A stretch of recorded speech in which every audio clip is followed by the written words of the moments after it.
December 13, 1931, New York City, 10:30 at night. A man steps off a curb on Fifth Avenue and looks left. There's nothing there. He keeps walking.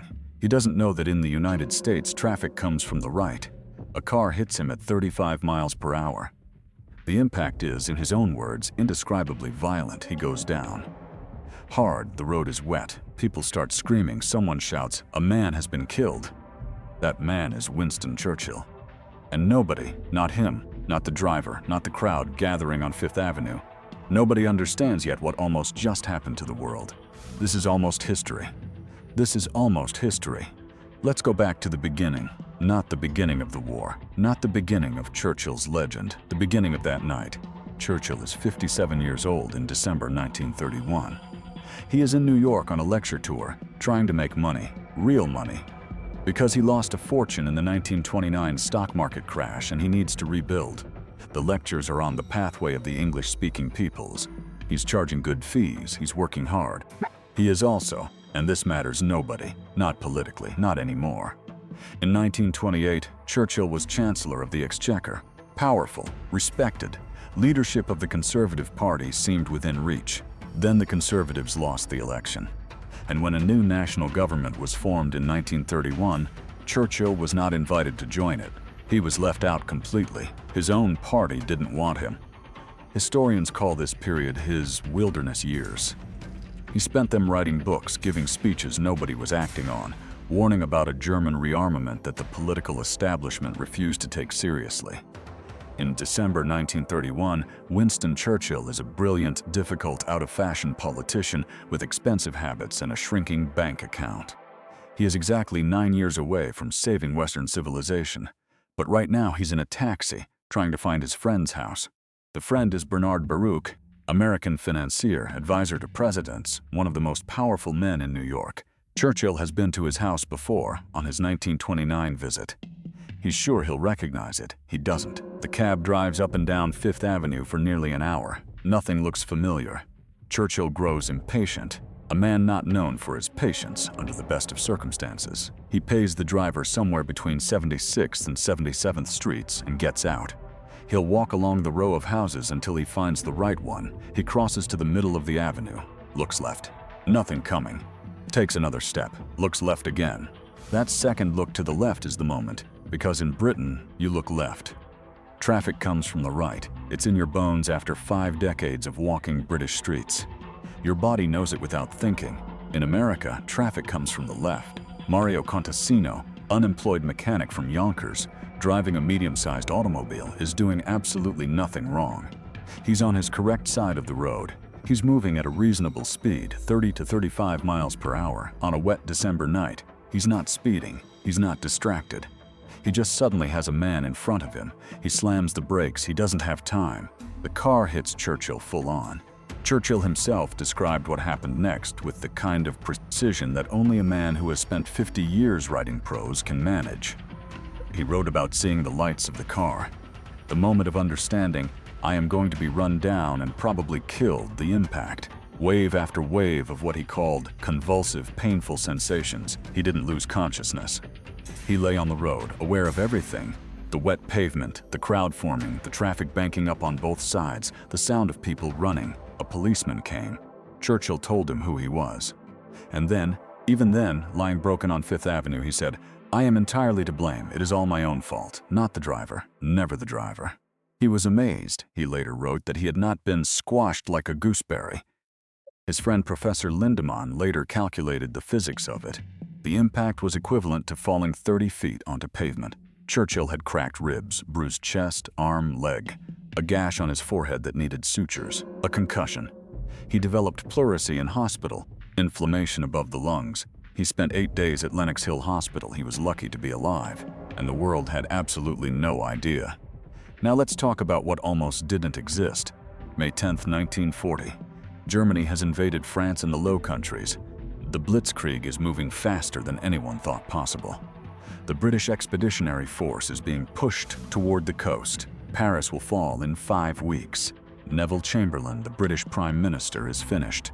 The House of Commons has turned on him.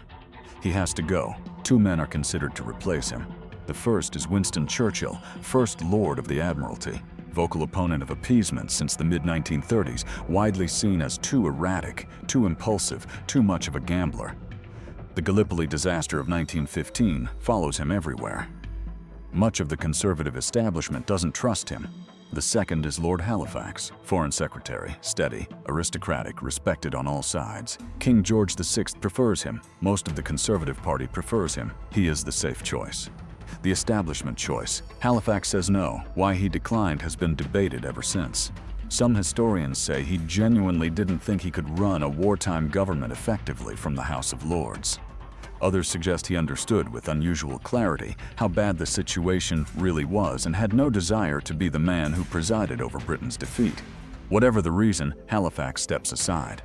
Churchill becomes Prime Minister on May 10, 1940, and immediately within days the real split begins. May 26, 1940, Dunkirk. 330,000 British and Allied soldiers are trapped on a beach. The evacuation hasn't started yet. France is days from collapse. In the War Cabinet, Lord Halifax, still Foreign Secretary, makes his move. He proposes that Mussolini, still officially neutral, be asked to mediate. That Britain explore what terms Hitler might offer. That a negotiated settlement be found before everything is lost. Halifax believes he is being pragmatic, realistic. He thinks Britain cannot win. He thinks a deal, even a bad deal, is better than total defeat. Churchill says no, absolutely not. He argues for 3 days. He works the cabinet ministers one by one in private conversations, pulling them back from the edge.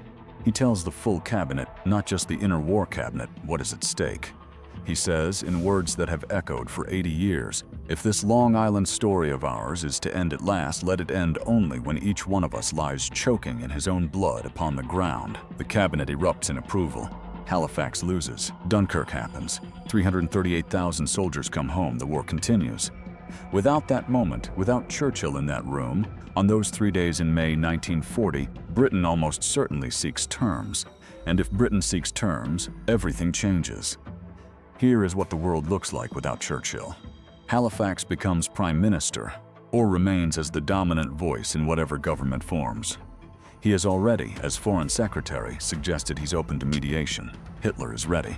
In June 1940, Goebbels records in his diary that Hitler told him peace negotiations with Britain had already begun through Sweden.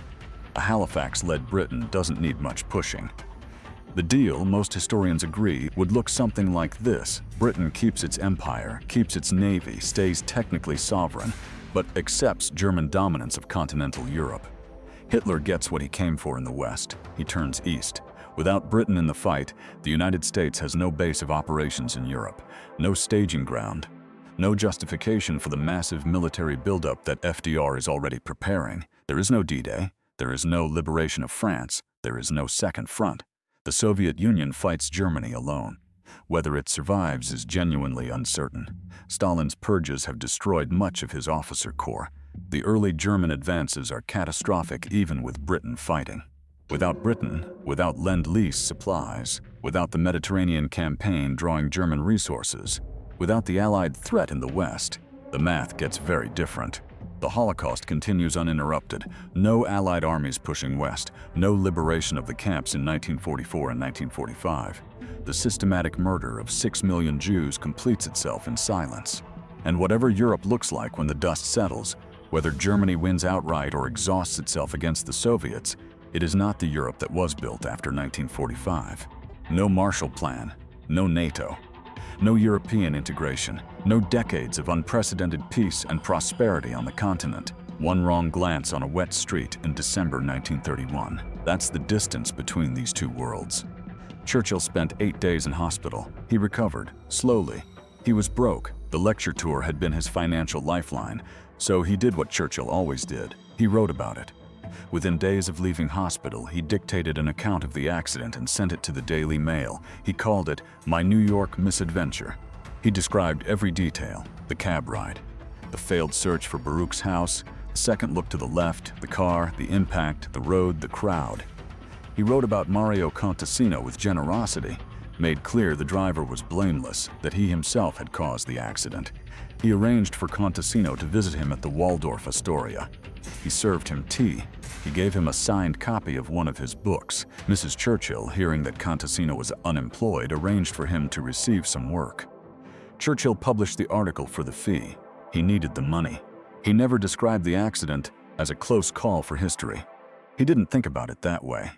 He was a 57-year-old politician in his wilderness years, recovering from a car crash, trying to pay his bills. He had no idea what was coming. He had no idea who he was about to become. 9 years later, on the afternoon of May 13, 1940, 3 days after becoming Prime Minister, Winston Churchill stood up in the House of Commons and delivered his first speech as the leader of Britain. "I have nothing to offer but blood, toil, tears, and sweat." The House erupted. It was the beginning of something, a resistance, a refusal, a belief against all rational evidence that Britain could hold. That speech happened because a man on Fifth Avenue in 1931 looked left instead of right, because a driver named Mario Contasino managed to brake just enough, because 2 cracked ribs, a concussion, and a gash above the eye were the price of the Second World War being won by the right side. History doesn't always turn on battlefields. Sometimes it turns on a wet street corner at 10:30 at night and a man who forgot which country he was in. This is almost history. Every episode of history has a version that never got told. This was almost one of them.